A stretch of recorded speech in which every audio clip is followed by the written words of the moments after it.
Hi, my name is Stephanie Helsen and I'm an Oklahoma 4-H STEMist. This is day 3 of 3 of our underwater explorations camp. There are so many things that we can do that impact water quality. We learned yesterday that water runoff from lawns, roads, and parking lots often drain into waterways and carry nutrients, oil, gas, bacteria, garbage, and other pollutants into streams and other bodies of water. We also learned about how water drains through different sections of land called watersheds and into bodies of water. Today, we're going to learn about how water travels through the ground.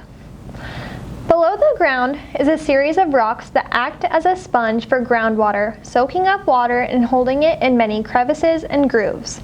The spaces in a rock where the water can travel through are called pores. The rocks and pores are both a part of something bigger called an aquifer. An aquifer is an underground water system that is made of rock and sand material. The rock helps filter the groundwater by absorbing some of the pollutants that may be found in water. Some examples of pollutants in water are oil, gas, fertilizer, and bacteria. In some places, aquifers are deep under the ground and covered by a thick layer of rock that makes it hard for water to travel into the aquifer. In other places, aquifers are not as deep underground and contain thin layers of rock that water can easily seep through and enter into the aquifer. Shallow aquifers allow harmful pollutants to enter into them and contaminate them. In today's activity, you will see how harmful pollutants can enter into aquifers and harm the water we need to use. Today, we're building an edible aquifer. The materials you're going to need for your edible aquifer is vanilla ice cream, clear soda, crushed ice, cake decoration sprinkles, a food coloring of your choice, 1 drinking straw, and 2 clear plastic cups. First, you're going to fill a clear plastic cup or bowl 1/3 full with crushed ice to represent gravel and soil.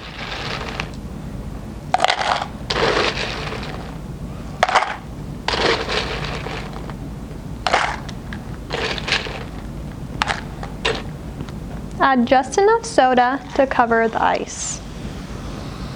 Next, you're going to add a layer of ice cream to serve as the next layer over the water-filled aquifer.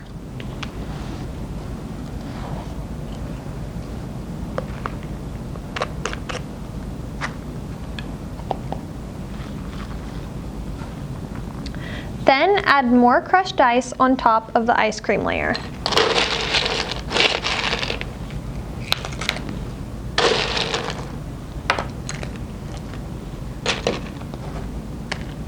Next, add colored sprinkles over the top, which will represent soils. This will create a porous top layer.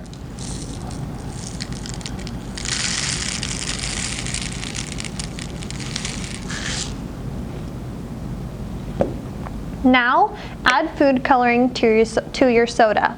The food coloring represents contamination in the water of your aquifer.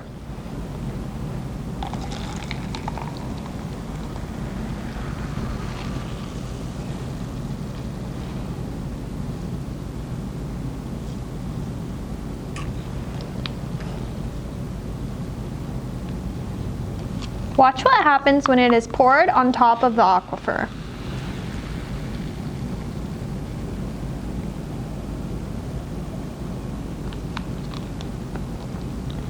Using your straw, make a hole in the center of your aquifer. Your straw will serve as a well used to pump water out of the ground to use as drinking water. Slowly begin to pump the well by drinking the water or the soda from your straw. Watch the decline of the water level.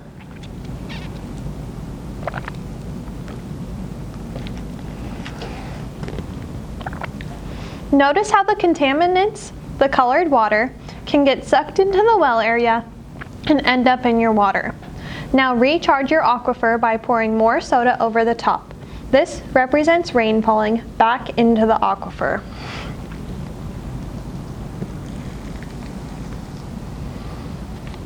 Great job! Now you know the geologic formations of an aquifer. You've seen how pollutants enter a groundwater system, and you understand how we have to be so careful when pumping water out of a groundwater system. Make sure you fill out your Microsoft forms and flip grids each day of camp and show us your edible aquifers. For more information or to sign up for camp, visit 4h.okstate.edu.